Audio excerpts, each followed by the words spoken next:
Violence act के अंदर वो बिल्कुल गलत था, क्योंकि डोमेस्टिक वायलेंस एक्ट के अंदर जो इंटरप्रिटेशन मतलब जो इंटरप्रिटेशन आप कर सकते हैं बहुत क्लियर है ये सेक्शन।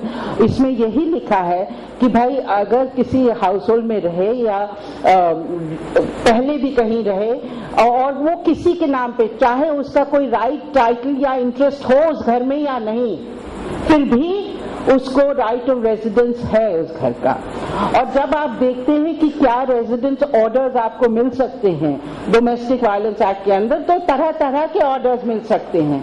तो जैसे मैंने कहा इंजंक्शन मिल सकता है कि आपको निकाला ना जाए, दूसरा मिल सकता है कि आपको अंदर रखा जाए, तीसरा मिल सकता है कि आप एक हिस्से में रहें एक घर के, हाँ, और उसमें इंटरफेयर नहीं करे। उसमें भी कुछ केसेस अब आ गए हैं जहां पे कोर्ट ने कहा है कि भाई औरत को ये कमरा और ये दे, वो गांधी वाला केस या कुछ दिल्ली से आया है जिसमें ये लिखा है। तो तरह तरह के ऑर्डर्स इसमें पास करे जा सकते हैं।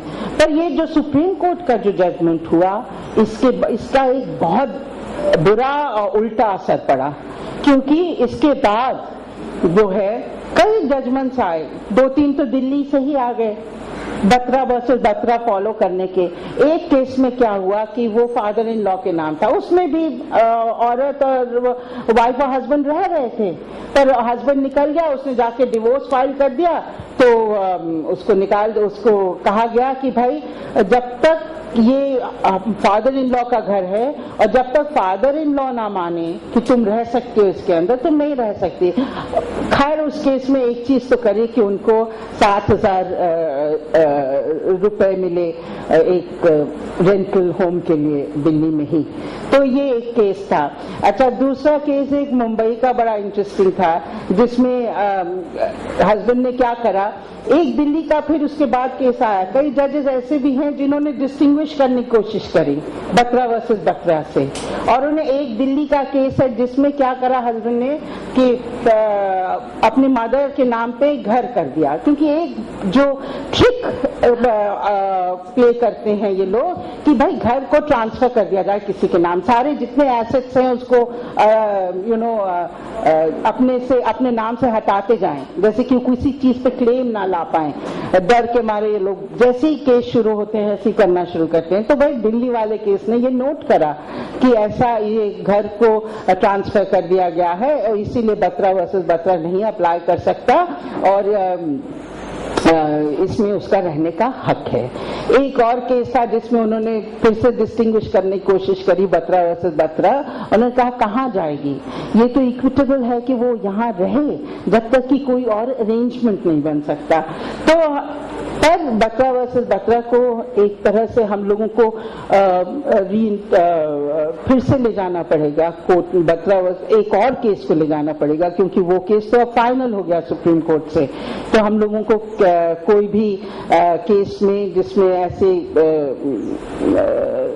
फिर से एक ऐसा केस हो तो उसको हम लोग फिर से ले जा करके उसको जो शेयर्ड हाउस होल्ड का इंटरप्रिटेशन हमें दूसरा मांगना ही पड़ेगा, हमें लगता है।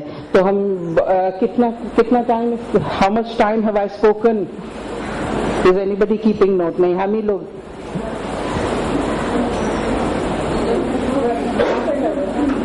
I've spoken half an hour. I've spoken my 15 minutes completely and more. Okay, so I've been told to keep quiet, but अगर कोई भी आपको क्वेश्चंस हैं तो आई बी हैप्पी टू शेयर। हम लोगों ने बहुत भारी सर्वे करा है औरतों के बारे में कि क्या उनको मिलता है मेंटेनेंस के अंदर, including under domestic violence act, और हमने ये देखा है कि बहुत कम मेंटेनेंस मिलता है और जितना ज्यादा आदमी कमाए उतना कम मेंटेनेंस मिलता है। तो अगर कोई 60,000 कमाए तो शायद 2,000 मिल जाए, पर कोई अगर 2 लाख कमाए तो 20,000 से ज्यादा आपको नहीं मिलेगा। तो ऐसे कुछ केसेस हमारे सामने आ रहे हैं, और अगर हम लोगों ने ऐसा करा है कि कंप्यूट करे हैं टेबल्स और दिखाया है कि हालांकि कई जजमेंट्स हैं बॉम्बे की, दिल्ली की, एक्सेट्रा, कि भाई आप 50% तक दे सकते हैं, पर इन एक्चुअल फैक्ट क्या हो रहा है कि ना उतनी मिल रही है, ओनर्स औरत के ऊपर है प्रूव करने का, और मेंटेनेंस नहीं मिलती, लड़ते रहते हैं सालों साल, और अंत में स्थिति इतनी खराब है कि सिर्फ हम लोग जब तक कुछ स्ट्रेंथन नहीं करेंगे ये मेंटेनेंस के कानून, और जब तक हम ये दूसरा कानून भी नहीं लाएंगे, तब तक बहुत मुश्किल है हमें कुछ करने की। तो एनीवे, अब हम आप sorry for taking up so much time, and advocate Maria आपसे क्वेश्चंस और डिस्कशंस इसके बाद, am I right? Where are the organisers? So questions and discussions इसके बाद होंगे।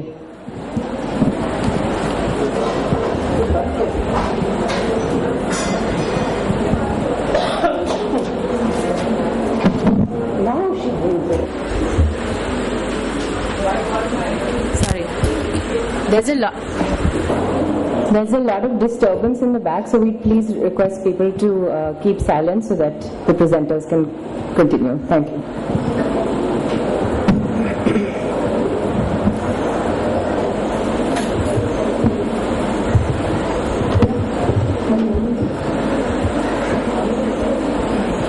I'm only here to add on to my opinion a few words to this right of property, matrimonial property.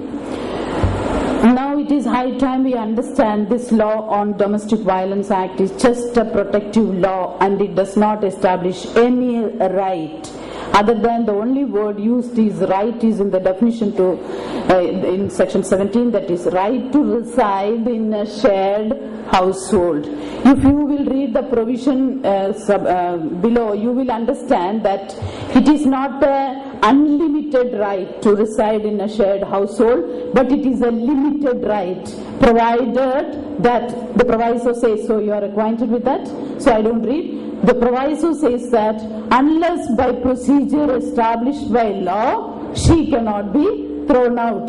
Meaning to say, if there is any procedure established by law for property rights or under the Rent Control Act or any other provision of law, you can be evicted. So it is not an unlimited right of residents to stay in this what you call violent house also. So, but as we thought yesterday, it is actually a weapon for you to bargain. You stay in the house, use it as a mechanism to bargain with the perpetrator of violence to get justice.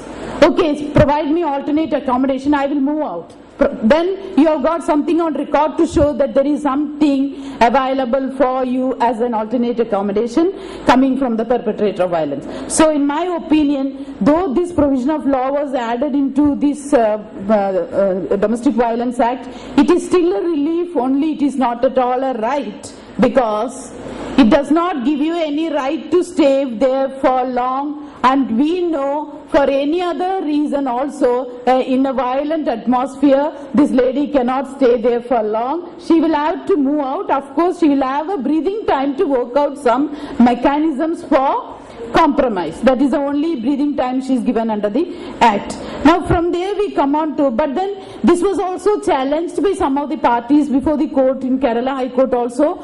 A house belonged to 8 brothers. And the 8th brother contacted third marriage. They belonged to a Muslim community, and this lady was, she had violence committed on her. She wanted to move out, and all the other 8 brothers and the co-owners went to the High Court to say, because of this residence order passed by this court in these proceedings, we are unable to enjoy the property, partition the property, sell away our portion of right, and move out of this house. So the court was deciding on an issue whether the relief granted to a victim of violence under this law in residence orders, will it anywhere clash with the right of 8 other co-partners, co-owners to the property in under Article 21, which will violate their right of owning property, enjoying property, and disposing of property also. So again, I feel we have to rise above this law and come back and claim a right as a matter of dignified individuals than as mere victims of violence. And with that, I pass on to the only few words to be be added on to these matrimonial property rights of women, which has already said, and excuse me if I am repeating, I see if I don't repeat much, but now we people who are here, the women rights activists or human rights activists or women lawyers, it is up to us to find out the lacunas in this law and proceed for next further action. I would recommend this matrimonial property right is one area wherein you will have to very seriously think of having a separate law on matrimonial property rights of women, having equal rights to property, matrimonial property. And we cannot be, for long they cannot fool us with kind of reliefs. Let us all awaken from the status of getting reliefs and the position of a victim and see ourselves that this is only a small reliefs which we will have to overcome at part of time and stand to gain rights as we are. Now this matrimonial property rights, I don't want to take you to Hindu law succession. Under all the laws of succession, we know the prevailing in our country now, whether it is Indian Succession Act for Christians and special marriage people, Hindu Succession Act for Hindus, and Muslim property rights or for Parsi. There is lot of discrimination in the ownership of property in the manner of succession, inheritance everywhere. Even Section 5 to the co-partnership amendment came only in 2005, wherein also there were lots of laws and lots of devolutions have taken place where the woman of this century, she's unable to work out that right even if a co-partnership right is enshrined. Of course, the Supreme Court went on to add, it does not have a retrospective effect also, it can have only a prospective effect. That means any co-partnership property available now, and if you are a woman and you want to claim right to a co-partnership right, can claim it only now in that property, not much more so. So every right given at the fag end of the legislation, it is only a pittance and it does not determine our rights. Now, what is property? She has already included. Let us examine this. Property includes immovable, movable and the tangible assets, the shares and the money in bank deposits, plus what she was adding on to say, your contribution to the housekeeping, your contribution to the housekeeping, how is to be valued.